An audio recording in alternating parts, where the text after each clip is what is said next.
Hello all, good morning. Hope you guys can hear me. Let's wait for 5 more minutes and then we shall start.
All right, sir. Good morning.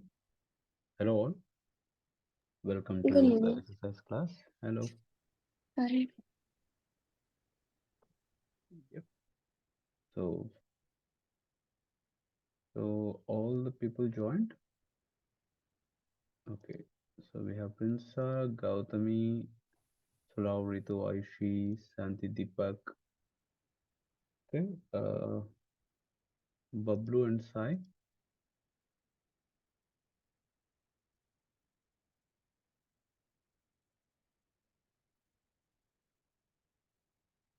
All right. All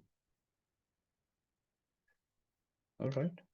So, Prinsa, ready? Yeah. All right. Shall I get started? Okay. Yeah, please. Am I able to move through different like can you see all my windows? Yes. Okay. Hi everyone. I'm Prinsa Nepal. Today I'll discuss about for loop container. Before going into let's see what for loop container is. So for loop container in SSIS, it allows to execute iteration over enumeration. So what that means is it performs a set of operations on each item in a collection. A collection is a list of files in a directory or rows in a table. For loop container, it dynamically determines number of iteration based on the item in a collection. So that's where it is different from for loop. So in for loop, you'll give a counter variable, but in for each loop, you don't have to. Um, so um, in for so whenever you are inside of for loop container, sorry, this is loop. So whenever you are inside of for each loop container, you see there are 4 different aspects to it. The general tab, it is basic like description and error handling you do on the general tab. Collection tab, this is what's important to us. In the collection tab, you can define the source for the collection for the loop. Choose enumerator type. I'll discuss more about enumerator type in a little bit, and configure properties, folder path, and SQL. And in variable mapping, you'll map properties of each item to a SSIS variable.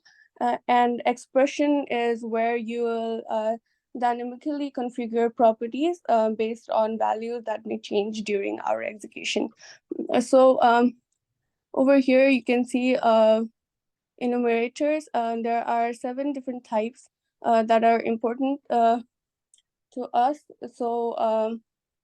I'll just briefly go over them and then we'll start with the demo. So the item enumerator iterates over item in a specific collection or array.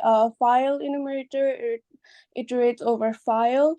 ADO enumerator iterates over rows returned from a specific SQL query using ADO. ADO is ActiveX data object. It is a programming interface to access data in a database, and ADO.NET is similar to ADO, but it works for NET framework. .NET framework, and then similarly from variable enumerator iterates over items stored in a variable. Node list iterates over node in XML document, and SMO it iterates over SQL Server Management Object collection, and HDFS file iterates over Hadoop distribution file system.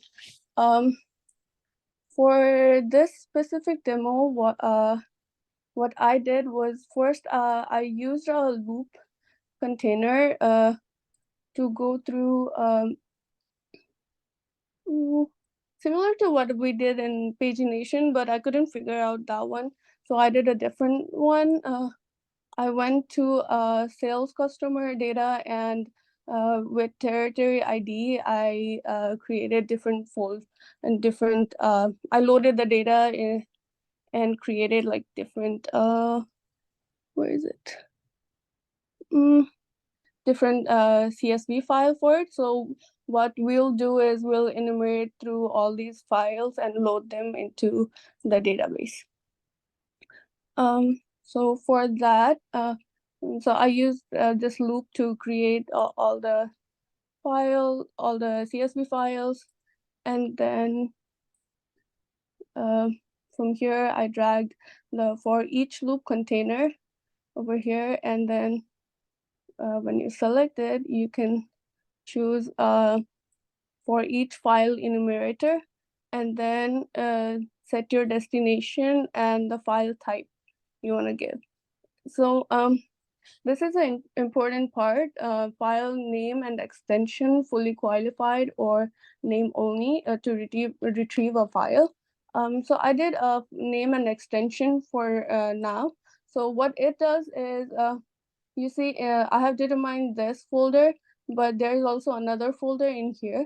So if there was any qualifying data in here, this will not extract that.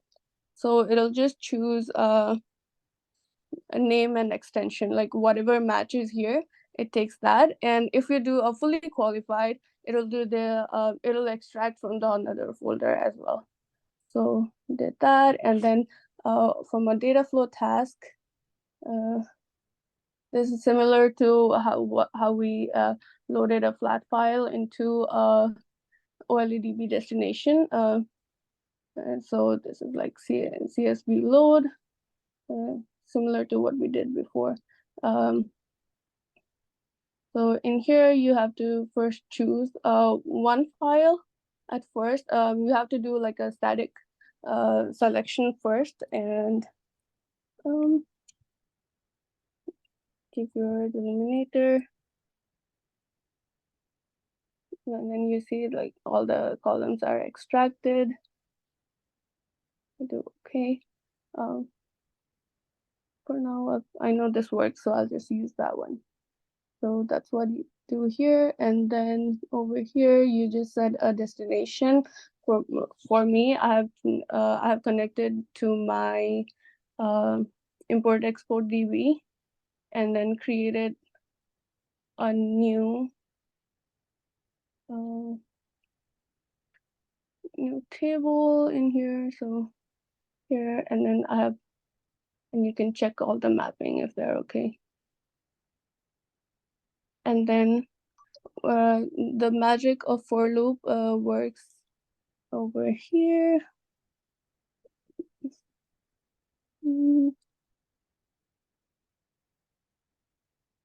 Oh yeah, I've already done that over here. So yeah, this will just iterate through all the files, files that we'll find in this folder, and then it'll load into a DB.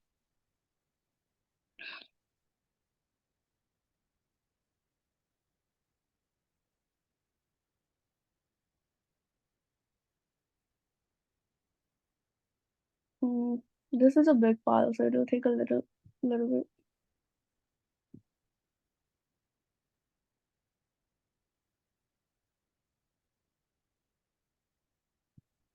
Okay, so in here you can see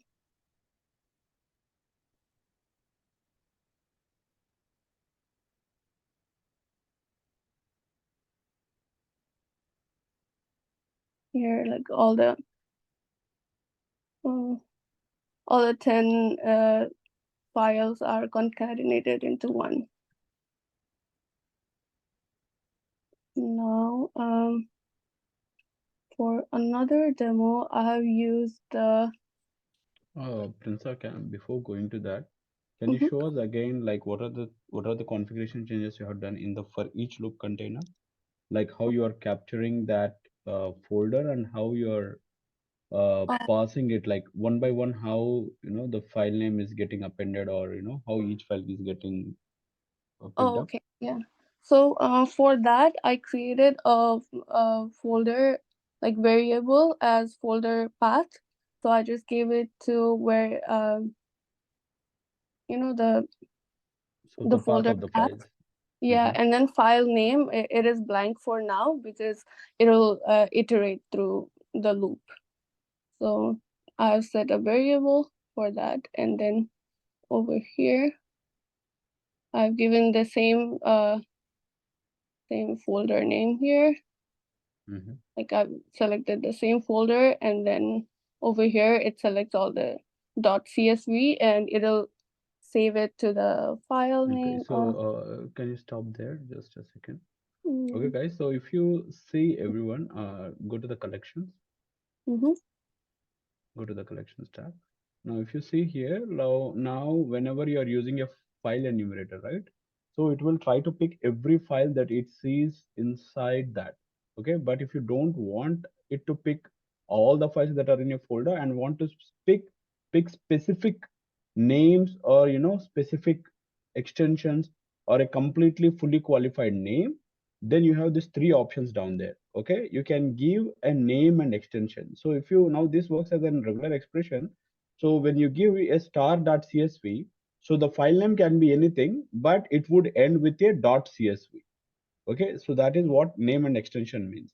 If you click on fully qualified, then you have to give the exact name of the file that has to be picked. So if there are files with an exact name, then only they will be picked. Now fully qualified means the file name and the extension are given. Okay, we rarely use this option. And then the third one is name only. Now there can be certain files with different extensions. Now it can be a .csv file, .txt file in the same folder, and you want to pick them. Okay, and you want to pick them based on the name. Okay, now again, this works as a regular expression. When you say name only or name and extension, it will check for a part of that string, but not the whole name. Only in the fully qualified option, it will check for the exact name. That means the equal operator will work there. But in the remaining two conditions, it works as a regular expression. Okay, it works as a regular expression. Now, once you are doing this, every time it is picking up your file name, right? It is going and it is picking up each file name. Now, whenever it is picking a file, right, it has to be stored somewhere. Okay, the current file path or the current file name has to be stored somewhere, right? So if you go to the variable mappings, can you show us? So every time what Prinsa is doing here is, in every folder, in that folder, whatever the file it picks, right, it will store, the current file will be stored in this variable mapping, in that particular file name. So it will go for the first file, it will pick, it will process it, and then it will go to the second file name, it will store in this variable. And now this variable can be used in your data flow task as well. Okay, that variable can be used in your data flow task as well. Can you click on expressions? I have not given any expression. Right? No, it's okay. Now in the expressions, now if you have some additional settings that you want to do, click on that, expand that expression. Yeah. Now if you see, there are like different properties up here. Down click there. Okay, so there are different properties. So what are all the properties that are available? You can use these properties and can write an expression on it. Okay, this is not required for starters, but if your assignment needs it, then go check out, okay, some material about this. Okay, read about them and then start doing it. All right, but basically you should have one variable that holds the current value that it is looping. All right, okay, click on. Now if you see, there is one more option here. At the end, there is something called as traverse subfolders. Now, traverse subfolder is when you have a folder hierarchy. You have a main folder, inside that there is a subfolder, again inside that there is a subfolder. You want to traverse each and every subfolder and want to check for all the CSV files, then you will check that traverse subfolders tick box. If not, it's completely fine. You can uncheck it. All right, now if you want to just check the parent folder, then just don't check it. But if you want to check for the subfolders, and if you want to check whether that file exists there or not, and if you want to process even that file, go for a Traverse subfolder. Click on OK. All right. Yeah. Okay. Now can you show the data flow test, like what you're doing there? Yeah. So here I just like the CSV load. I just mapped one CSV file. Because it already iterates through whatever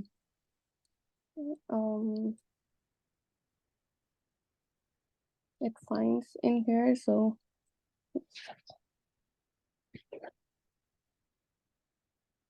these are all the columns in here.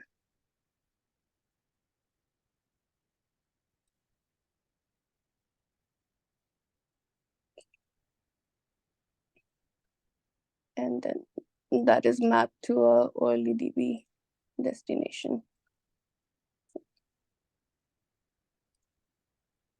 In here, I just created a new table and then mapped it into my database. Okay.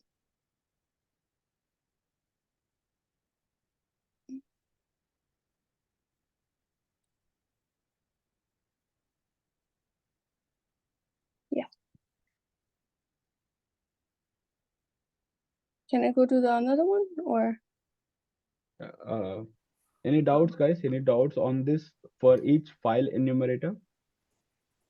So it just like creates one file. It iterates through like multiple files and create one. Okay, as One long as file. all those CSV files they have the same columns, right? Yes, whatever applies, it goes through that.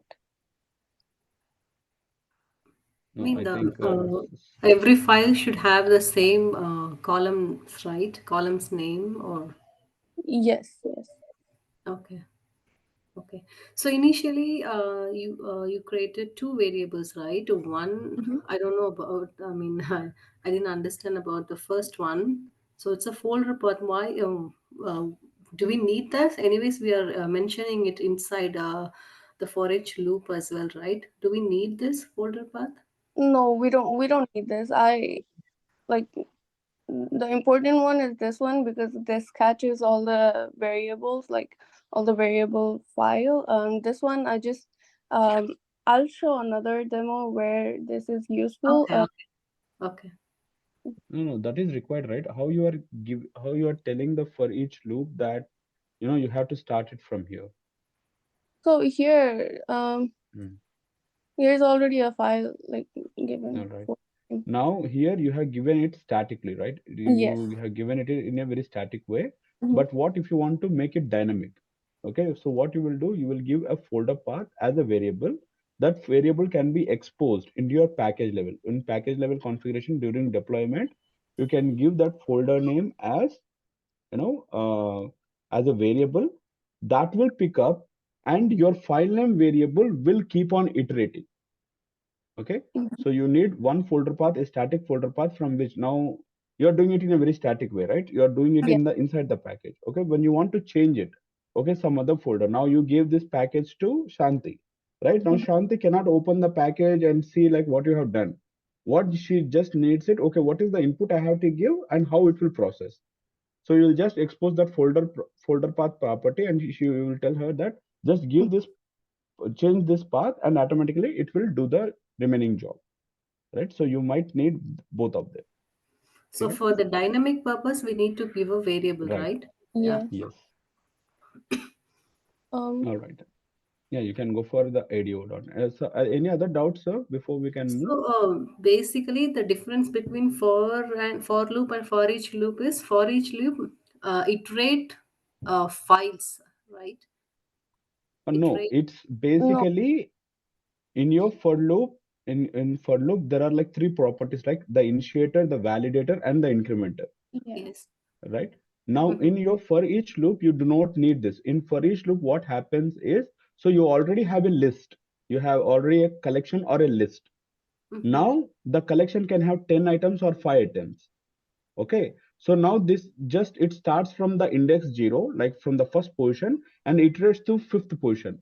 So you do not have to explicitly initiate or validate or increment in a for each loop. It just Okay. takes a collection as a input, okay, a list, and it will traverse through all the items of that list. In this case, your all the files are the list. The Okay.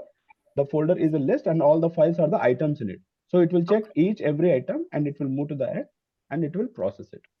Okay. Okay. But it can be anything, right? I mean, instead of CSV, we can have 10 different Excel. Yes, for file enumerator, you can take it. I think for Excel, there is a different thing. Is Okay. that Prince? Yeah, for Excel, there's another enumerator. Okay. Okay.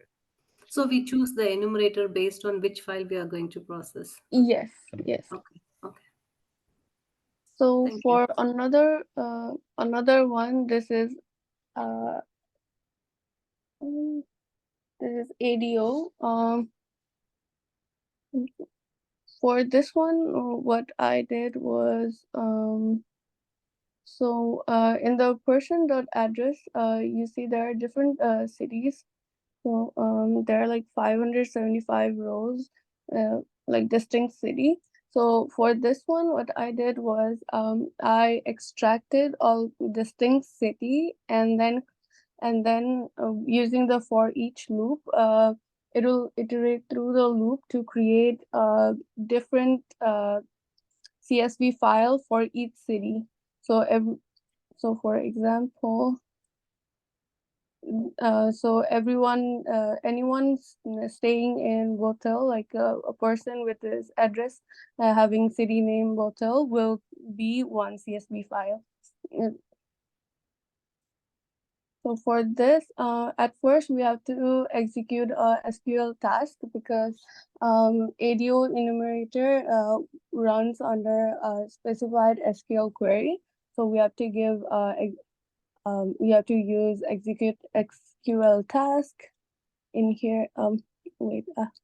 At first, I created variables. So we need a object type to iterate through this. So object city was created, and here each city will be one object, and everything inside it will be iterated and extracted as a CSV file, and then city and file path. So similar as before, and then here I selected distinct city, same as what happened here. So here each distinct city will be one object, and set result set to full result set. There are more options, but full result set is what we want. And then here variable for it'll be object city. And Okay, so whatever the result you are getting, you're storing in that variable, right? yes, Of type object. object, yes. Okay. Can you show And that variable for us? the variables. Yeah. Okay, so now the object city, so whatever she used, right? The object city is of type object. It is not of a conventional data type like string, int, or decimal. She has used object as a variable. Now object as a variable data type. Now object, what they hold is basically they hold a list of items in them. Again, the object holds a list of values in it. So let's see. Now this list of values can be a complete row, or it can be a single column as well. All right. In this demonstration, what you're taking as a single column you're picking up, or a complete row you're picking up? This one I'm picking up everything, all the rows that has specific like if it is New York, then all the rows are being selected that has New. Okay. Yeah.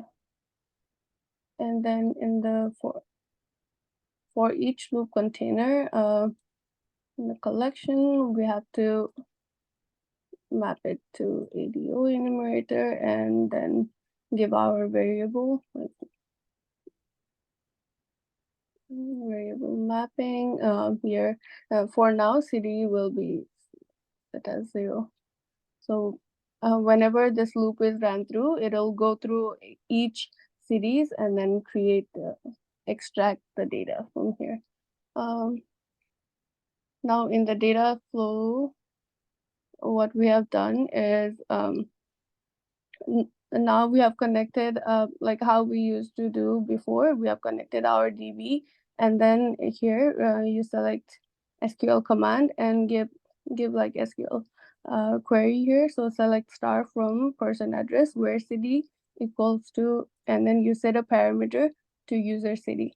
So this will like it'll extract each city, and then here I unchecked the special location because this is a image, and I don't think image will. It gave me error while Okay, storing. you need to So have a different data type to handle that. It's totally fine. and then connected it to a flat files destination. Similarly, eliminated.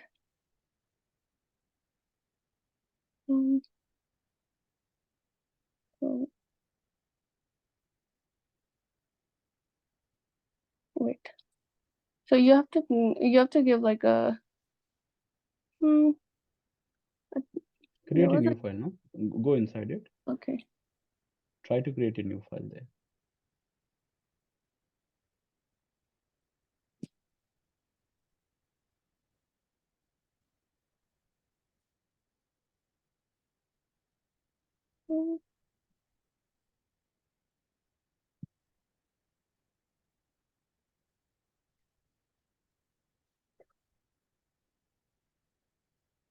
Yeah.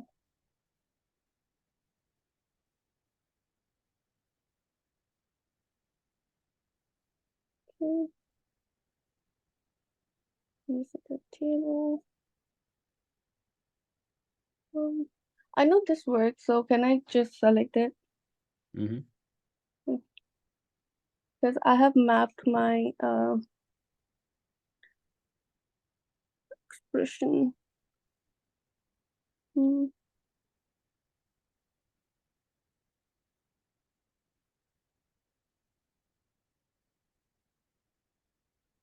Okay, now this is where like so I have given, so this is where you can give like different, the variable that we discussed before for the folder name.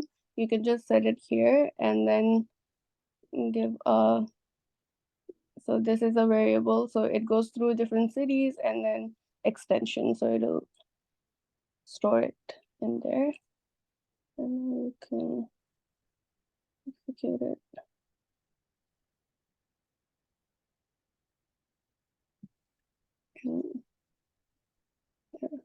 Right now this folder is empty.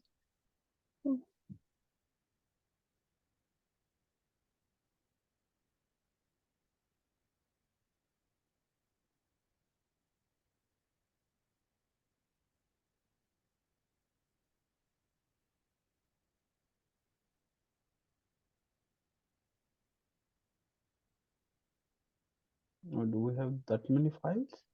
Yeah, there are like 575 files in there. Oh, okay. Now that's a really good ETL task.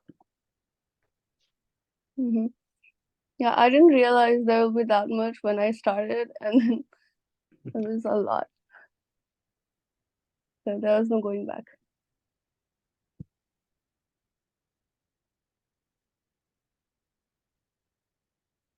I think that's stored. Yeah.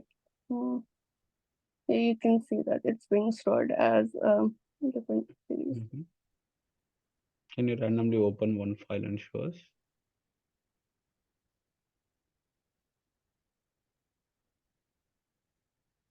Yeah, this is only 2. Okay.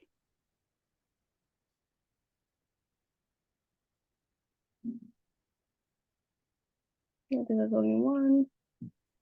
There was one with a lot of names.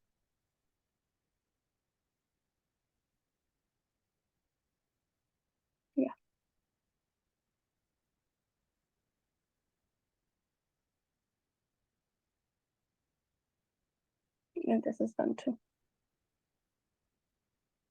So yeah, that's the two transformations I have, and I did attempt.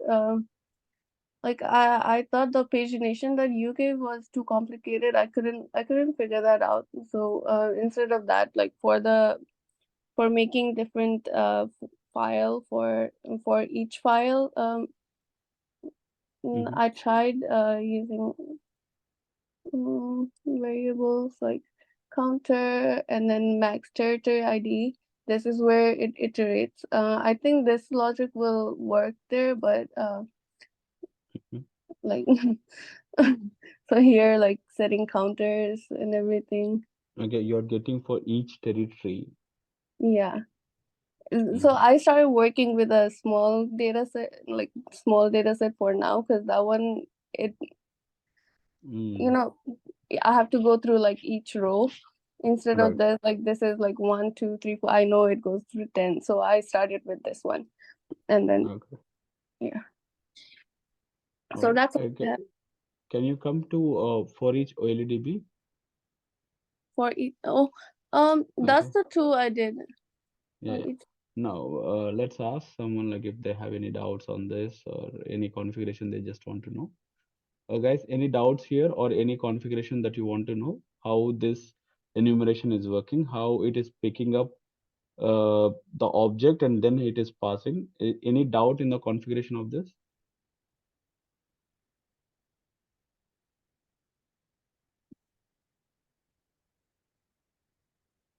All other people?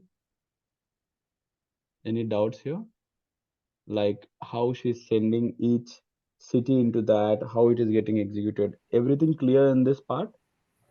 Yes, Prinsa, you did two things. One from flat file to OLEDB. The other one is OLEDB to flat file, right?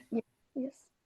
Okay. So for that, the enumeration, we have to choose which one we are going to do.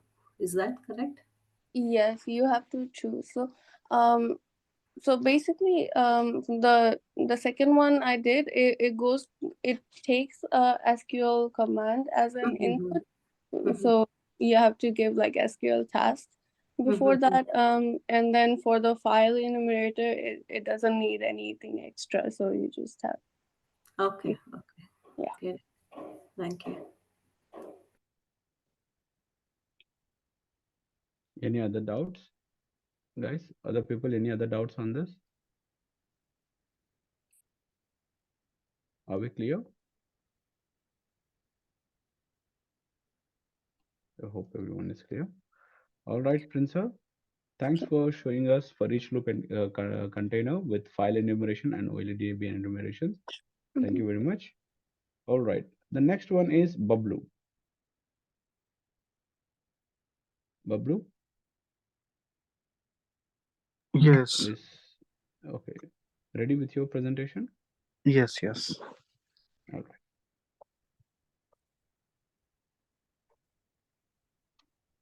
Yeah. Hello, everyone. So today,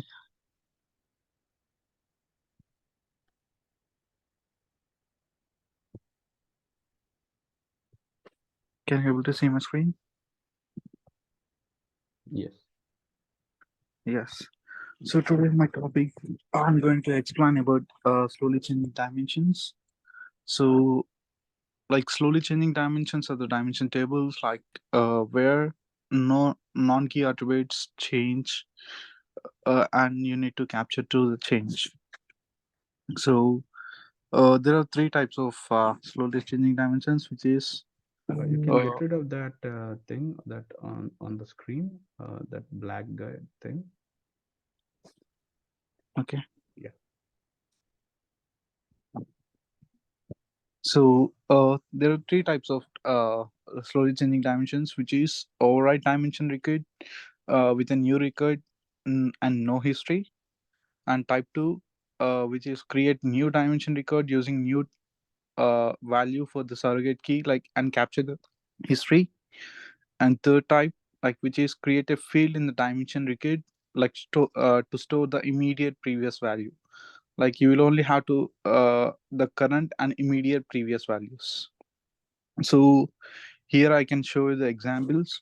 So for example, there is a employee dimension.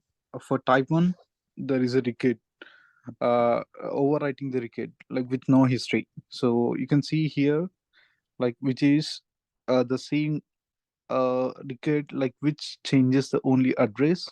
So there is no history and we are having a new record. And type 2, which is history, will be added as a new row. So like you can see the old records and the new records both. So which are history will be added as a new row. And the type 3 dimensions are a new dimension would be only the new dimension would be added like without uh, uh like store immediate values low, like you can have the only current one and the previous values itself.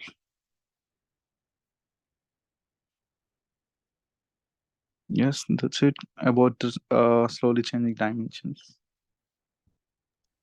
All right. So basically, guys, a dimension and a fact. So we have two entities in EDW or in enterprise data warehousing. So now, what is a dimension? A dimension is anything that does not contribute to a fact.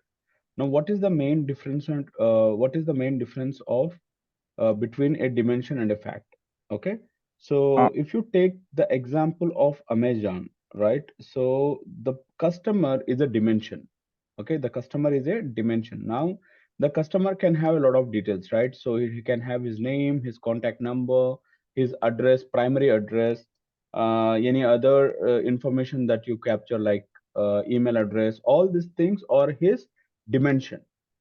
Okay, and whatever the actions he does on the Amazon, like whatever, like he places an order, he cancels an order, he initiates a written request, whatever the actions he's do, like in this example, the orders is a fact table. The orders is a fact table. The person is a dimension and the fact is a order table. That means what? A dimension is something that changes very rarely, and a fact is something that gets generated every time. It is the action of a dimension. Okay, that is the action of a dimension. Now what happens is sometimes we are not talking about facts now. Okay guys, we are not talking about facts. Every time a new fact is created, you cannot change the facts. Okay, you cannot update or change the facts. Every action you do is a new fact. Every time a new fact is created, for example, you placed an order, a fact. Okay, you're tracking the order, a fact. Okay, you changed something, for example, you updated the address where a product has to be delivered, a new action has been done, that is a fact. You cannot change an existing fact to something. That means you cannot update a fact. So we are not talking about facts here anymore. Whatever the action you do, it is a new fact. But what about dimensions? For example, you lost your phone or maybe you changed your mobile number, so your contact number should be updated. Now this is sometimes it occurs at a very late point. Okay, it occurs like very rarely, right? You don't update every time, you don't make changes. Dimensions changes are very rare, and when they are changing, you need to capture, because this is a very important information. Yes or no? This is a very important information. To generate a fact, you need a dimension behind it. Right now you are trying to change or update the dimension. Then what happens is, so you need to hold a lot of values. Like in the auditing concept that we have learned, like, okay, what is the old value, what is the new value? There is a concept called as slowly changing dimensions, and there is a task also. There is a data flow task on SCD as well. Okay, there is a transformation for SCD as well. How you want to handle this? All right. So as this is a very beginner class, I'm not dwelling more deeper into the technical side of it. But if you are interested, start reading about slowly changing dimensions. Now here there are three types of dimensions. Okay, slowly changing dimensions. Okay, SCD type 1, SCD type 2, SCD type 3. SCD type 1, what it will do? So whenever a change occurs, right, it will directly update it. It will directly update it. It doesn't maintain any history of it. It doesn't maintain any history of it. The SCD type 2 is whenever some changes occurred, right, what it will do is it will create a new record. It will create a new record, and whatever the history happens, right, it will maintain separately. Okay, what are the changes that has happened? So if we recall, Shanti has done this, right? Shanti has shown us an example how we are handling this situation in the SQL server. Okay, this you can handle directly in the SSIS itself. And the finally is the type 3 dimension, slowly changing dimension type 3, where you will have only the the latest change. For example, you have updated the email address of a particular employee. So what happens? It will just maintain what was the previous value, what is the new value. Now, if you change again, only you will maintain 2 copies of it. What is the new value and what is the previous value? Your new value becomes the previous value, and whatever the latest entry you are making becomes your new value. So that is SCD type 3. All right, that's what it is, Bablu. Yes, yes. And one more thing, like fact table only holds the numeric values, and dimension table which has multiple tables. Like it has like I can say like example, it's a fact table only holds the only numerical kind of data. That's it. All right. So what do you mean to say is basically it will maintain the key columns of every dimension. Yes. So Right. yeah. Yeah, go ahead. If you have some more explanation to give No, into it. that's it. All right. So you can have like multiple dimension tables. What you do is you will just combine them everything into a fact table at the end. So now the fact table is something that will tell you like which customer has placed which order on which date. All right, how it is going on. All this information it will maintain in the factual table. All right. So basically, in fact, we maintain all other values as well. All right, Bablu, like in real time, we don't follow that rule so strongly that we should have all key values in our fact table. Okay. What we do is we tamper our fact tables to have some additional information as well. All right. Okay. Yeah. Okay. All right, sir. So this is a concept. This is a slowly changing dimension. Please try to explore it after the end of the class. Okay, try to explore more. Okay, how SCD types work and how SCD types can be implemented in SQL Server and how SCD types can be implemented in the SSIS itself. But before that, be good with your basic transformations. Only once you are good enough with them, then only go towards SCDs. Okay, SCDs is an advanced concept. Okay, have the knowledge about it, like what happens with it. All right, but if you want to explore more technically, be good with your basic transformations first, then only jump into this topic. Okay. All right, sir. Thank you, Bablu. Thank you very much for the presentation. Sir, any other doubts here? Anyone has any doubts want to ask?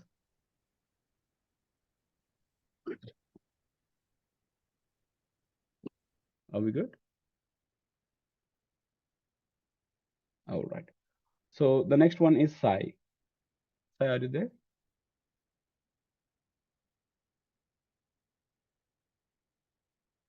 Is Sai there in the class?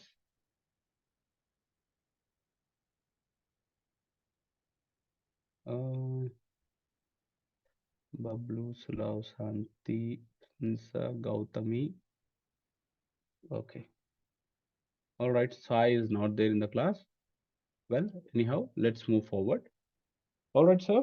Time for your projects. All right. Okay. So whatever you have learned about the basic transformations. Okay. So these are the basic transformations. And now what we are going to see for our projects. Okay.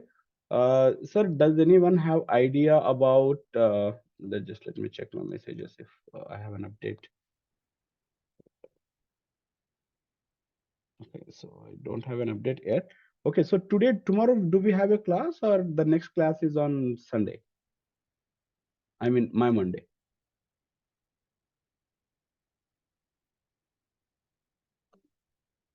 Hello, sir? We also need to check with Baksha. Okay. All right, sir. So no worries.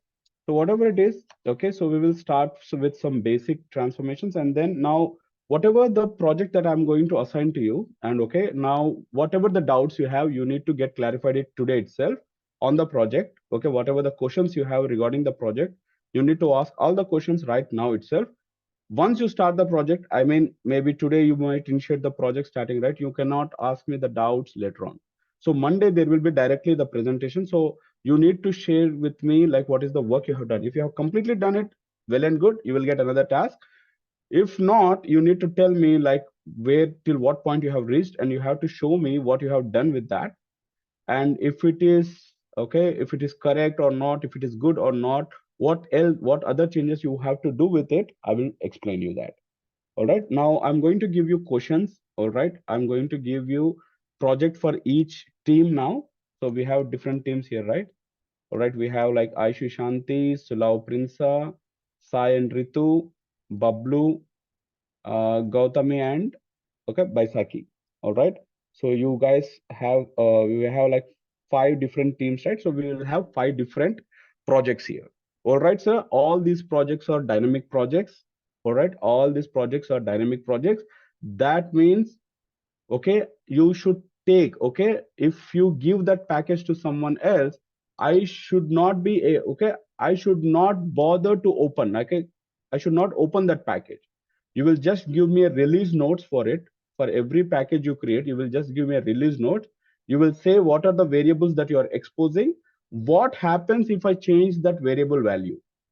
All right, what is that it is going to do. So you have to write a package, and also you have to write a release notes. What you have to do is you have to just give the package to me.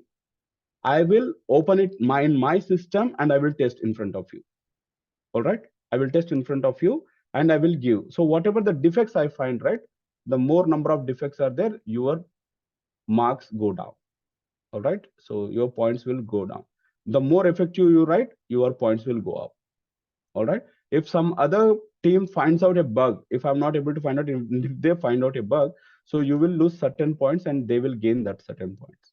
Okay, it's just a game, guys. Okay, so all right, so let's see like who will win at the end. All right, so shall we get started? Yes. Yeah. Come. Yes. All right. Okay, you should not be quiet. Okay, you should talk. Everyone can unmute and you can talk. Okay, if there is no disturbance from your side, you can unmute and talk. All right, no problem with that.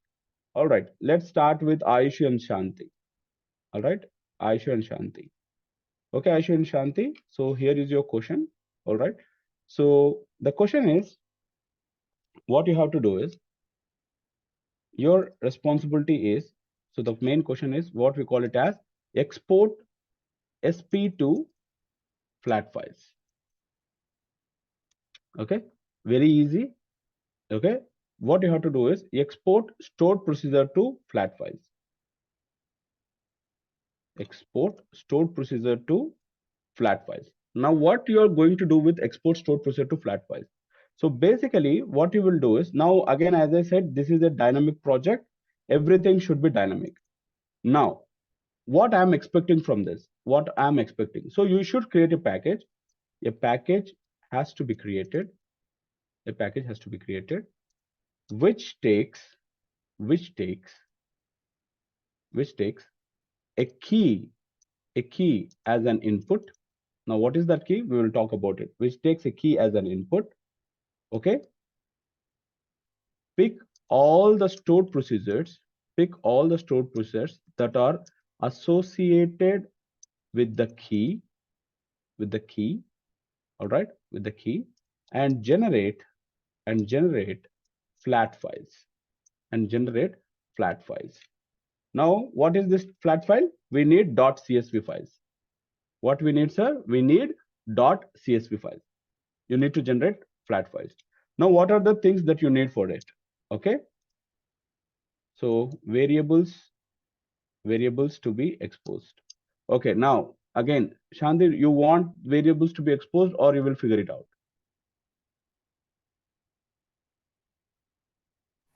I'm sorry. Aisha and Shanti. So now this is a question for you. Okay, this is a project for you. This is the project that you two have to do, right? This is for Aisha and Shanti. All right. Okay, if you solve only with this information, right, I would be happy. You will have to figure it out on your own. What are the variables that you want to expose, or you want a hint of variables, what variables need to be exposed? Okay. You want the variables to be exposed? Mm, All right, I understand. Okay, let me tell you. So what are the variables you need to expose it? Source database. Okay.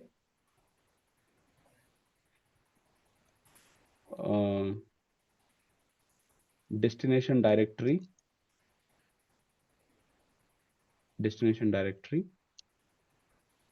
Okay. What else do you need? Okay. okay. Additional task. Okay, so this is an additional task or a bonus task. Okay, if you solve this, okay, you will get more points. Bonus task. Okay. Expose a variable. Expose. Okay, now you need to give the key as well here. Key. Okay. Expose a variable which takes the delimiter of the flat file. Based on this delimiter, generate the flat files. The delimiters can be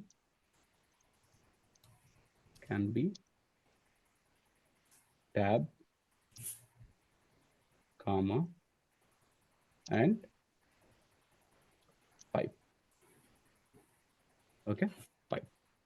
Okay, so this is a Any bonus one of task. this, right? Any one of this. What? The delimiters. No, this is a variable. Okay. Now what happens is if you go to your SQL Server agent right here. Okay. So for example, if I see these properties, right?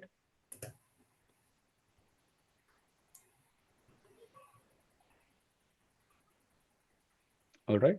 So if you see the set values here, all right, I'm exposing the properties, right? So you should have a property here called as the delimiter. If I Okay. check comma, you have to generate a CSV file. If I keep pipe in it, if I give the value as pipe in it, you have to generate a text file with pipe in it. Okay. If I give tab, you should generate a text file with tab spaces. Okay. All right. So that's a bonus task. Okay. Do only if you are comfortable with that. Do only if you have enough time after doing this. Okay. Or else you can, even after the completion of course, you can still figure it out like how to do it. Okay. Okay, guys, this will take a little effort. Okay, I'm just posting this question onto your Windows. So this is your project. Okay, you have to finish up this project. Okay. Understood? All right. So your question is up there. Read about it. Okay, discuss with. Okay, read about it. And if you have any doubts, you can come back. Okay. By the time I will explain the questions to other people as well. Okay, different other questions. All right. Sulav and Prinsa. Hello. Yeah. So Sulav and Prinsa. All right. So Yes. this is the task for you. All right. So now your task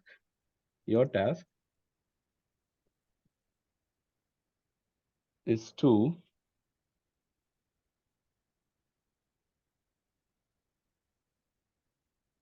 one second.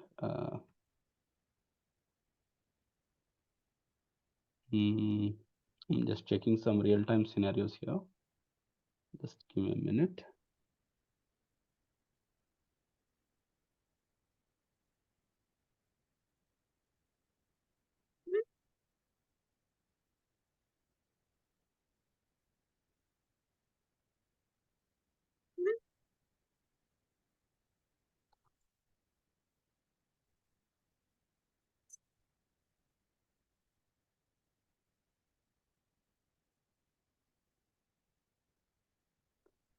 Okay.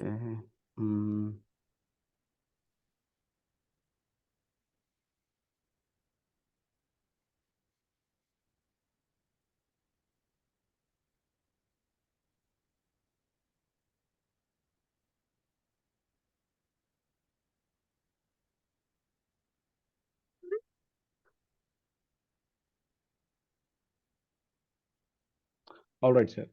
So your task would be a different task similar to this. Okay. So what you have to do is a package has to be created. A package has to be created. okay, traverse through all the tables, listed in an Excel sheet. Okay, so what you have to do is, so there are some table names that are given in an Excel sheet. Okay, so your responsibility is to move the data from this Excel files into a text file. Okay, your responsibility is to move the data. A package has to be created, traverse through all the tables listed in that Excel sheet. So you have to take that Excel sheet. You need to read the tables name. So for example, if I give you 10 table names, what you have to do is you have to push that data of that 10 tables from one OLEDB source to another OLEDB destination. Okay, the package has to be created, traverse through all the tables listed in an Excel sheet, and move the data from each table in the source database to a destination database. Okay, for this, what are the variables that you have to expose? Variables to be exposed. Okay, here I need path of the Excel. So I need to give what is the path of the Excel, and you need to tell me what is the format I have to give. Okay, you need to mention in the release notes what is the in what format I have to give this. Okay, path of the Excel. All right, source database, and I need destination database. Okay, these are the things that I need. Okay, you have to start from the source database and to the destination database. How I'm going to move these files. Okay, how I need to move this records. So what you have to do is you have to check every table there. Okay, and you have to send that data to some other thing. Okay, so this is your task one. Now in this task, what the other thing that you have to do is, if the data is huge, okay, okay, use pagination concept to move only 1,000 records at a time.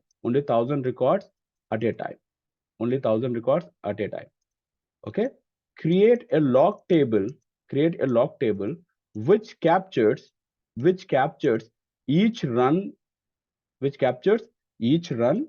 Okay, so when you run a job, okay, if you run a particular job, if I run a particular job, so today if I run it at 10 a.m. today, okay, so now in this, what are the table has been picked.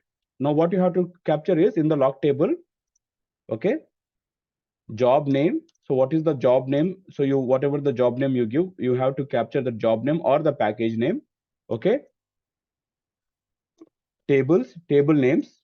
So if you have 5 tables, in the Excel sheet, if I give you 5 table names, so you are picking one table name, right? Table name 1. Okay, first table,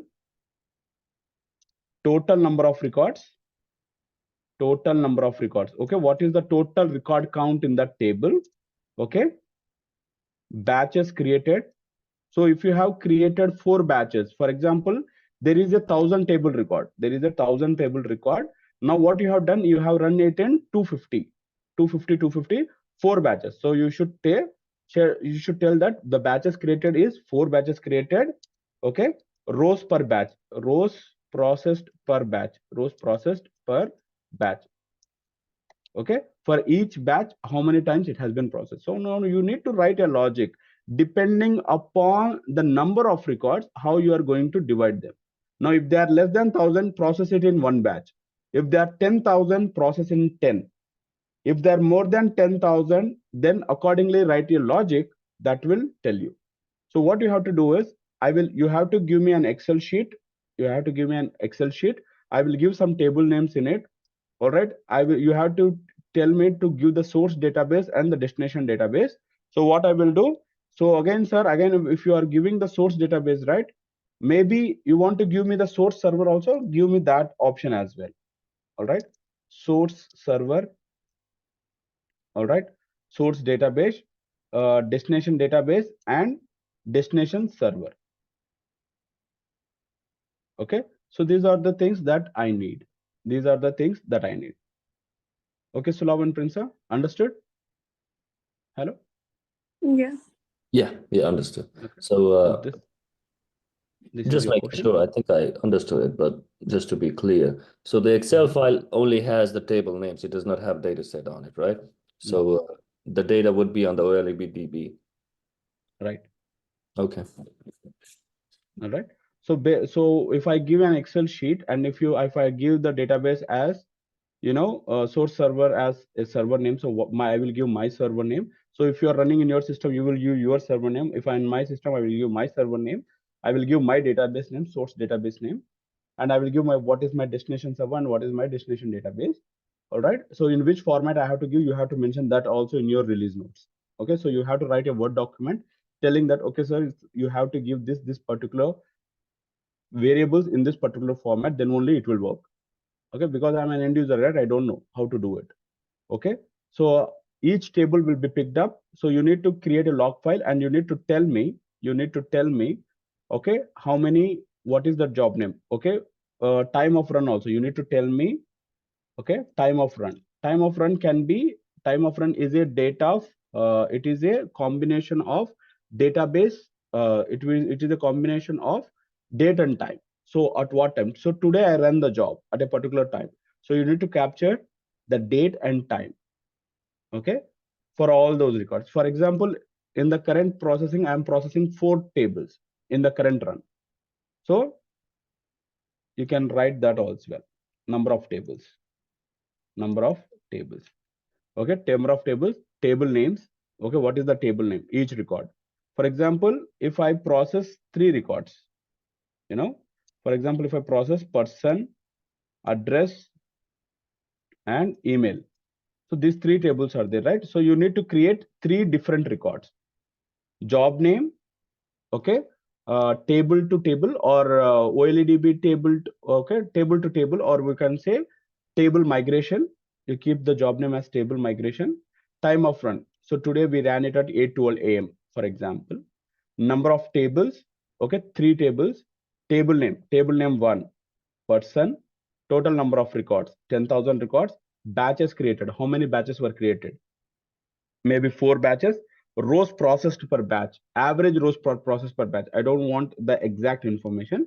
I need to know rows processed per batch. That information. Understood? Now again, job name, time of run, number of tables, 4, table name, address, total number of records, batches created, and rows processed per batch. And at the same time, the data has to be moved to the other place. Now, when you are moving this data, be careful that you are not creating duplicate records. You are not creating duplicate records.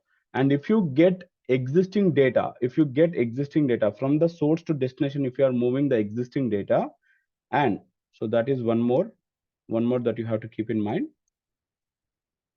If the data being moved, being moved is duplicate data, then move that record to a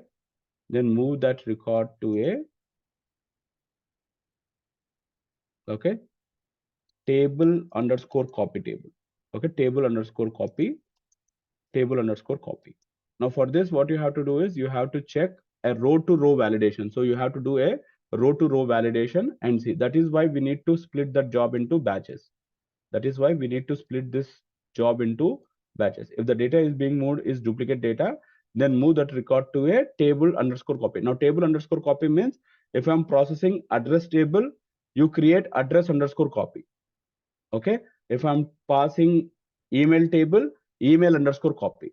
Okay.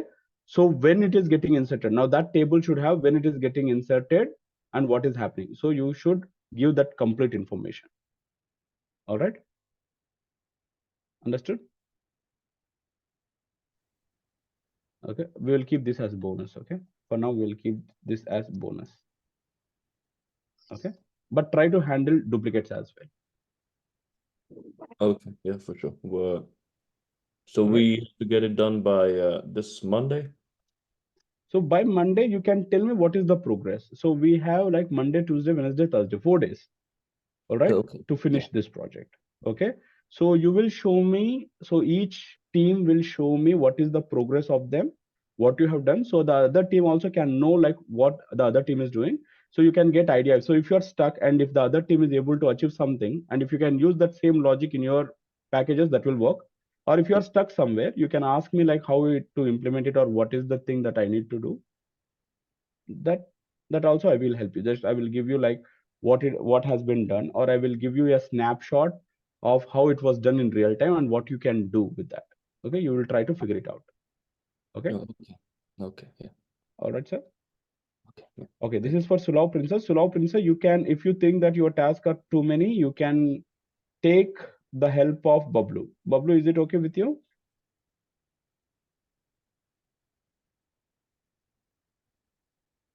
Bablu there in the class? Yeah, Bablu He's is not here. he's here, right? Bablu is here. No, I Bablu? don't.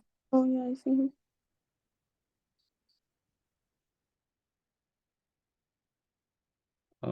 Bablu, are you there? It's quiet. If you're talking, you're on mute, Bablu. All right, look into that, Sulao. Like if you need help, like then you can team up with some other team as well. Okay. Yeah. All right. Sai and Ritu. Yes, I'm here. I is All not right. here. All right. So you pass this information to Sai. All right. So Yeah. now your responsibility is to copy files from one folder to another folder. All right. Copy files from one folder to another folder and archiving. Okay, so you have to Okay. create two packages. Okay, or let's do one thing. So you do this, we will give the archiving to Bablu. All right, we will Okay. give the archiving task to Bablu. So what you have to do is you have to copy files from one folder to another folder. All right. All right. Now for this, this seems to be a very simple task, but you need to take care of a few things here. All right. Okay. The first thing is, okay, what is the variables to be exposed? Variables to be exposed, I will just to be exposed. Okay, the first variable is what is the source folder, source folder path. Okay, the next one is destination folder path. Okay, destination folder path or the target folder path. So from where to where I want to copy, again I'm telling you, this is a copy, this is not a move. Okay, this is a copy. You need to Okay. create one copy of it. You don't have to Move. you should not go and move that file. So in the Yeah. source and destination, I should have the copy. All right, Okay. source folder path and destination folder path. Okay, after copying the folder, after copying the file to the destination, append a timestamp to the file name. So what you have to do is you just need to append a timestamp. For example, I have a file called as person file, person.csv. All right. So this is the Okay. source file. So when you move it to destination, so it should be person underscore. For example, if it is today's date for me, it would be like 16/02/2024. Okay. And what is the time now? It is like 8:19, right? So I should have this. Okay. All right. So it should be like this. Mhm. Okay, if the same file, if I try to process the same file, okay, if I try to process the same file, then you should restrict it. Okay. Okay, so basically Because what it is happens is this, timestamp. right? Now what? No, in the source folder path you will not have any. Yeah. Okay. Okay, you will not have anything. Okay, you will not have that particular timestamp. Okay, but if this file is already processed, if this file is already processed, all right, don't process that file again. Okay. Or Got it. okay, Yeah. understood, right? So you Yeah. need to handle that scenario. That I would keep it as for bonus. All right. Mhm. If Okay. the file is already processed, if the file is already processed, already processed, then do not initiate a copy. You should not initiate a copy. You should stop it there itself. For this, you need to use something called as, okay, for this, you need to use something called as a FTP task, okay? Okay. File transfer protocol task, or you can use any other task. Try to do a study on it, try to understand like what it is, okay? Then try to start working on it. All right. So you should not process it. Okay. So whenever you do something right, okay, write the operation, write the operation to a log file. Okay, write the operation to a log file. Okay. So your log file should have this one. Okay. Package name. So what is the package name? Time of run. What is the time of run? Okay. Source path, from which path you selected file. Destination path. So what is the destination path? Okay. Source path, destination path, source file, destination file. Okay. So what is the source file and what is the destination file? Okay. This information you have to capture every time. So if I run the same job today 3 times, you should have 3 entries in it. Not 3 entries, you should have a lot of entries in it. For example, if I process 5 files, okay, at this time I ran, there were 5 files in my source. So you are moving all these 5 files to destination. You are moving all these 5 files to the destination, right? So I should have 5 entries here. Understood? Yes? Ritu? Yeah, Ritu is I there? understood. Yeah. All right. So that you have to do. But if I run the same job again, for example, if I run the same job again, all right, if the 5 files have already been processed, okay, if the 5 files already have been processed, do not process them again and do not log them. Okay. Okay. Yeah, okay. Okay. Do not process the same file. Do not process the same file or log them. Okay. So this you have to do. Got it. All right. Mhm. Okay. I will just post you this thing. Okay. Destination, append a timestamp to it. All right. So this is for Sai and Ritu. All right. So this is your thing.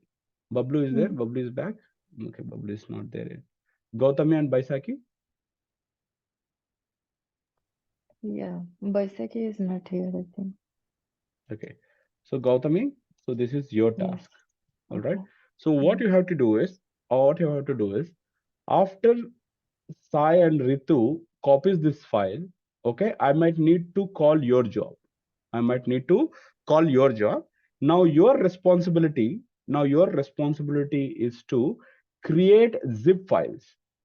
All right. Create zip files of the existing files. So, okay, before that, I want to give one more task here. All right, Ritu, what you have to do is you have to expose one more column called as file regex. Okay. Okay, file regex. Now, what the file regex will do is file regex variable takes a regular expression. Based on the regular expression, the task will pick only the corresponding files.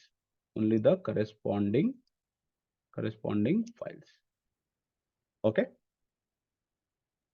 Okay. Understood? So what is that mean is, for example, in my folder there are 5 files. Okay. So there are .csv file is there, there is a .txt file is there, and there is a .xlsx file is there, for example. In this scenario, I want to pick only .txt files. I want to copy only .txt files. Okay. Okay, so if I give txt, you need to pick only .txt files.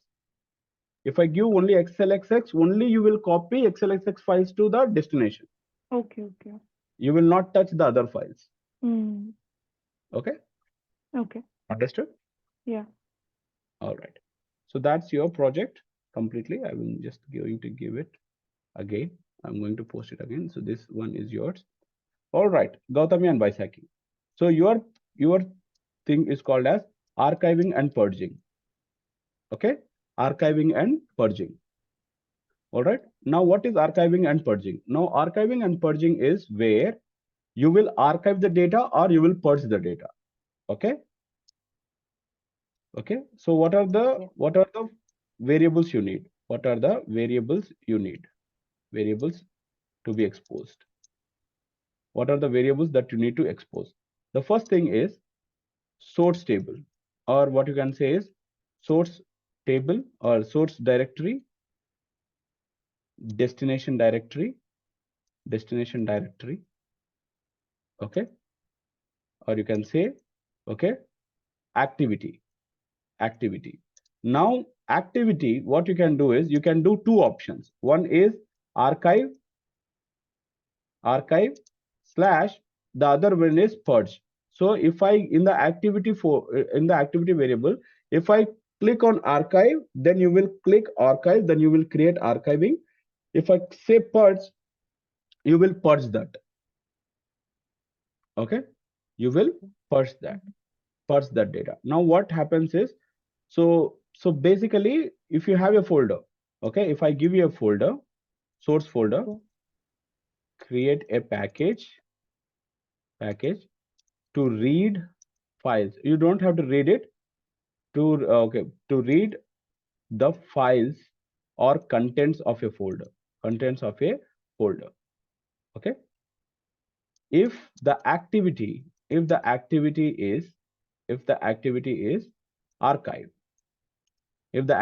archive, create a zip file and create the zip file of all the files in the source, and move them to the target directory, to the target or destination directory. Okay, so what you have to do is, so if I have two files, for example, okay, I have like something like person.txt and and email.txt. For example, if I have two files. Now what I want to do is, if I say archive, you need to create one file called as person.zip. You need to zip that folder. You understand zip, right, Gautami? Okay. Right? So you need to zip that. You need to zip these two files into person.zip, and you should delete these two files and move this person.zip into the archive folder. Okay. Understood? So you need to archive this. Archiving means what? You are saving it for like history. Okay. So what you want to do, you have to create. Now what you will do is you will also append a timestamp here. Okay, you need to append the timestamp. Okay, how these people are doing right here. They are appending a timestamp, right, like this. So in the same way, you need to append a date and timestamp. Okay. Understood? Yeah. Okay. All right. So you need to append a timestamp. So now the activity, if the activity is archiving. Okay. For example, if the activity is purge. So if I give the activity as purge, then I don't need any destination folder here. Okay. I don't need any destination folder here. So what I will do, is if the activity is purge, all right. Okay. Delete all files from the source. Okay. Delete all files from the source. In this case, I don't need what is my destination directory. So just I will change this variable. I will just give the source directory, and if I give purge, whatever there is in the source directory, you will completely delete all those files. Okay. Yeah. Okay. Understood? So this is your task, your Gautami and Baisaki's task. And whatever you do, right, whatever the things that you do, right, okay, you have to create a job log. Okay, create a job log table. So what you need to do is package name. What is the package name? Time of run. Activity. So what was the activity? What did you do there? Okay, time of run, activity. So for each package, whenever you run something, right, you need to create a batch name for it. Everyone, sir, this is for everyone. So you need to create a batch number for it. So how will I identify whether they belong to the same batch or not? So you need to create something called as a batch number. So if I'm running it, so the batch number can be any unique thing that you want to identify it with. So if, for example, now if Gautami is deleting, okay, if Gautami is purging 3 files, I need to know what are the 3 files that were purged. I need to know what 3 files were purged. So in the batch number, I will identify that.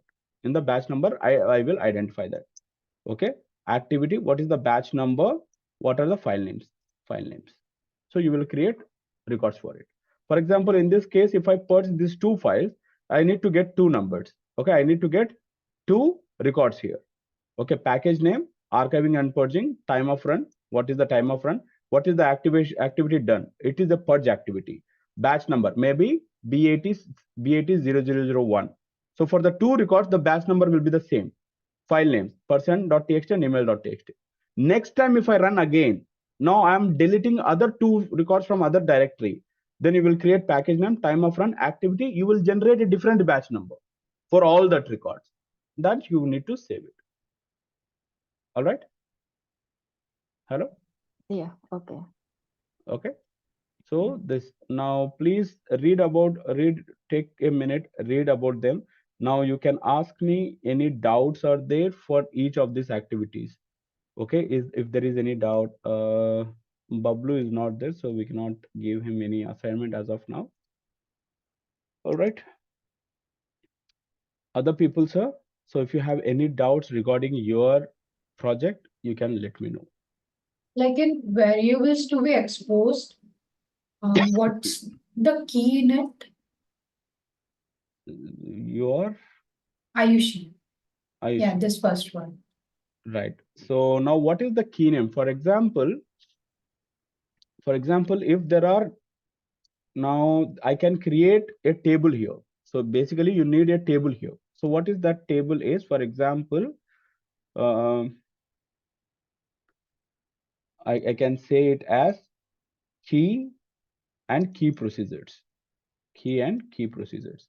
Now key and key procedures are 2 tables. Okay. For example, I want to create a 2 tables called as key and key procedures. Now in the key procedures, okay, in the key procedures, what I want to do is, or what you do is, this one only, right? Ayushi and Shanti, right? Yeah. All right. So basically what you have to do is, whether you want to expose this source database or not, it's up to you completely. All right. What you can do is, for example, there can be 2 procedures here. Okay. I will write a procedure ID. I will write a procedure name. Okay. I will write a procedure name. So what I will do, for example, procedure 1. So I will write a procedure called as get person details, for example. Okay. Now this is the procedure I need to call. Maybe this requires, a person ID as a parameter or something like that. Okay. Now this is the thing that I will write here. Now I will map it to a key. Now there is a key ID, key name, stored procedure ID, okay, or procedure ID. So what is the procedure ID? All right. Server and database. What is the server and what is the database? Now what you will do, key ID 1, key name. So I'm going to call it as a particular key, person extract. I'm going to call it as a person extract. What is the procedure ID? Procedure ID 1. Okay, this is mapped to procedure ID 1. What is the server? The server can be anything. For example, it is your local server. You can give your local server. Maybe I just want to give my local server like book 360. Book 360. What is the database? The database is AdventureWorks. Okay, so from the AdventureWorks database, execute this particular procedure. So when I give this key, right, whatever the stored procedures are associated with this key, that has to be pulled out and they have to be executed. Oh, okay. Understood? So don't take parameters. Parameters can be a lot of tricky here. Don't take parameters. Without parameters only try to execute. If you want to do with parameters, that's going to take a lot of time. Okay, that's a 1 month here that we do. So don't do that. Only do it without parameters. Just run that procedure, get the details from it. That's it. Okay. All right. For example, each key can have one key can have multiple procedures also in that. For example, for example, there is something called as the sales extract. I'm creating something called as a sales extract. Okay. Now, what is the procedure ID? Okay. What is the procedure ID? Then what I will do with this sales extract, what I will do is maybe two.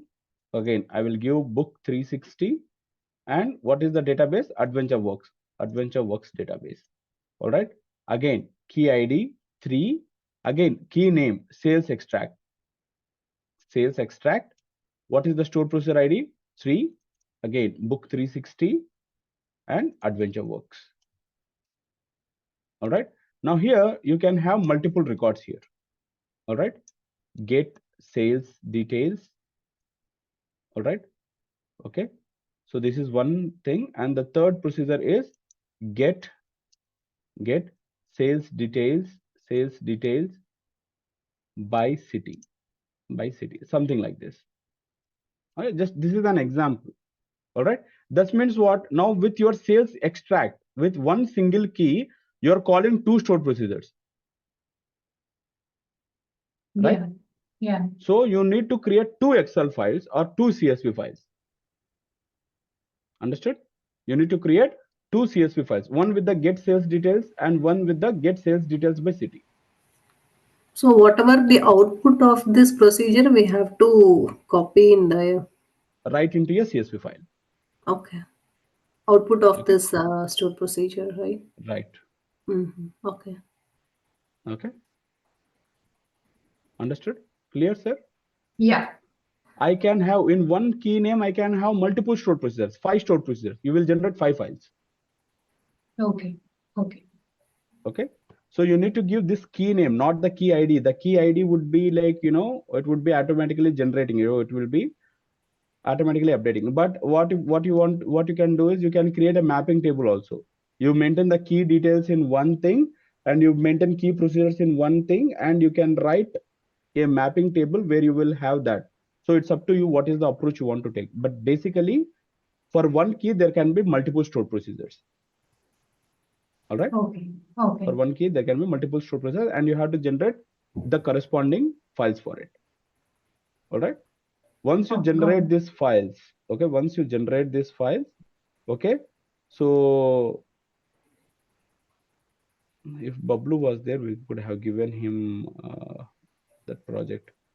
Okay. From these files to load into another database. Okay. Flat files to database. So if any one of you can complete this project, then I will give you one more additional task on top of this, where after generating this file, that files has to be picked up and to be created as has to be moved to the destination database. All right. Maybe that we will do at a later point, but you start with this.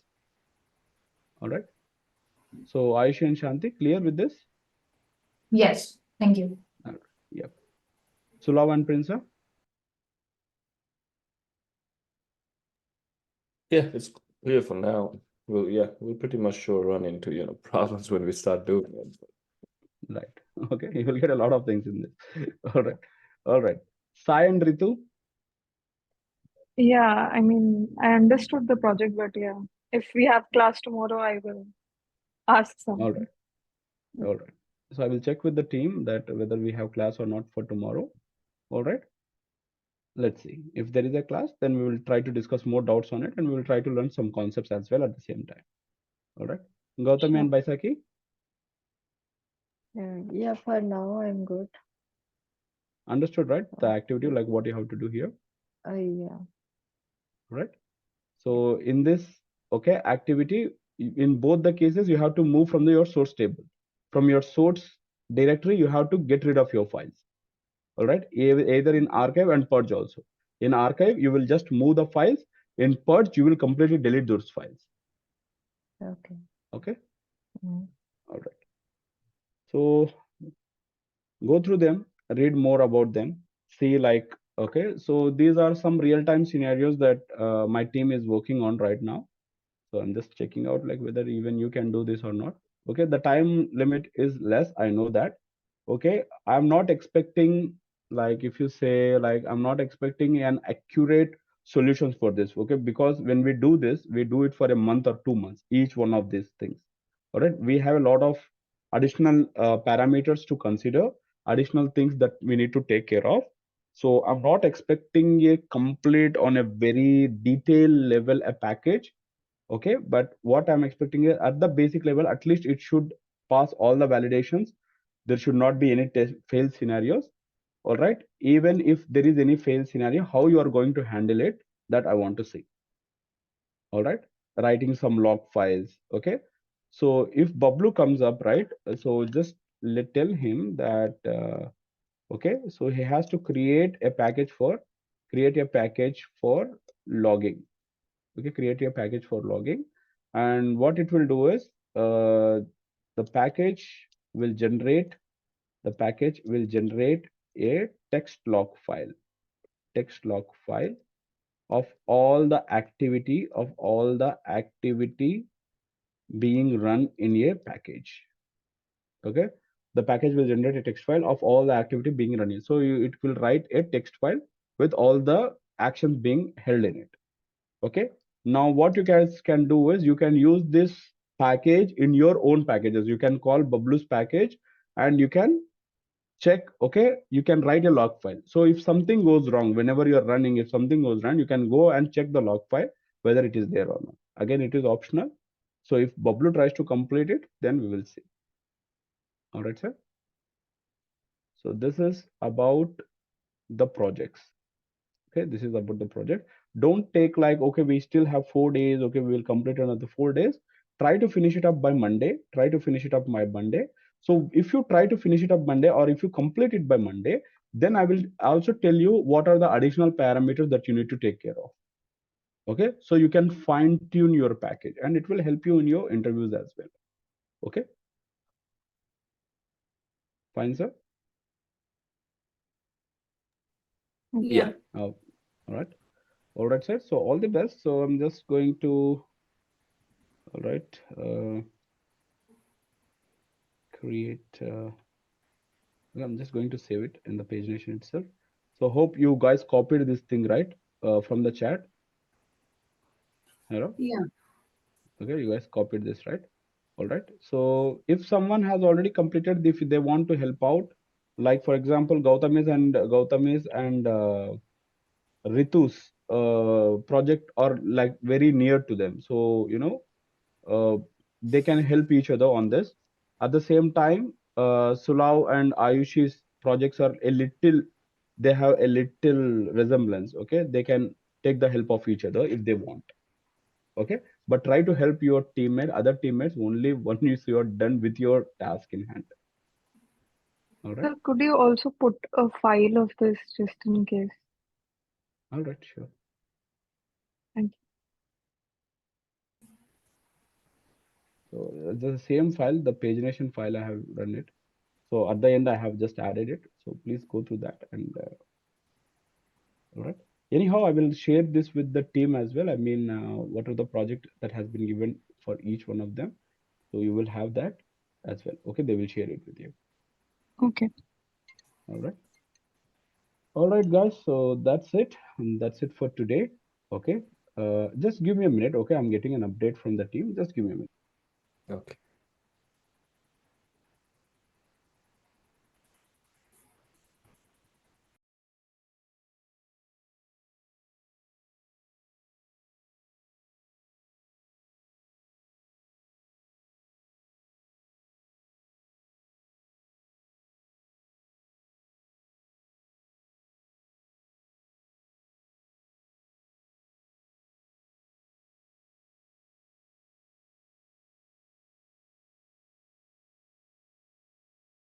Okay, guys. So we do not have a class tomorrow. So lucky you guys. Okay. So you have 2 days to finish it off. Okay.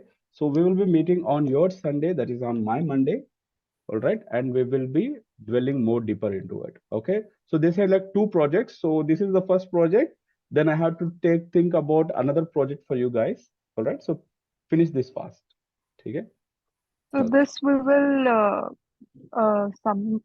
show the next time we meet or on Monday. On Monday. On Monday, in the Okay. sense like my Monday, next class. Okay, next time we meet. That's in 2 days. Yes. That's in Okay. 2 days. So you have 2 days of time to prepare. Guys, again, if you might need go deeper into script task, you might need, okay, some of the projects might need script task, okay, which is the code should be written in C# or VB. Okay, C# or VB. Now I'm not expecting you to learn and write C# or VB script. You can generate it via AI tools. Okay, take the help of AI, run that code, evaluate it, then place it in your script task. Try to do what's going wrong, identify that. Okay, identify the error, whatever the bugs you get, identify them, resolve them, and then you keep on moving forward. All right. Okay, you can take the help of ChatGPT or Gemini. I don't care. All right. What I want is at the end, I just want the answers of this. Okay. And everyone, sir, you should give me the packages. You should not execute in your system. Okay, maybe for the first day, I might give you that chance, like, okay, you can show it on your system. From the next part, you should be able to give me the packages. Okay, I will load directly in front of you in my system. You need to tell me like what should be done. Okay, everyone should maintain a release note, sir. Okay, you need to tell me like what is that package, what that package will do. Okay, what are the parameters are there, in what format I have to give, what each parameter will do. If I enable that parameter, what each parameter will do, that you have to tell. All right. All right, sir. So this is how we do in real time. This is how we work in real time. So let's see, okay, who can solve all these problems. Okay. Okay, if you can solve the other people's problems as well. You will get extra points for that. All right. Any other doubts? Are we good? Shanti, Sulav, Yeah. Aishi, good. Mhm. All right, sir. So that's it for today. All the best with your projects. Okay. Spend some time. Okay. You need a lot of time with them. Okay. I am sure that you will get a lot of bugs. Okay. You will get a lot of questions into your head. Okay. So deal with them and let's meet on my Monday, your 7. All right. Thank you, guys. Thank you for showing up today. Let's meet in the next class. Okay. Have a nice day. Have a nice weekend. Thank you. Okay, bye. Thank you.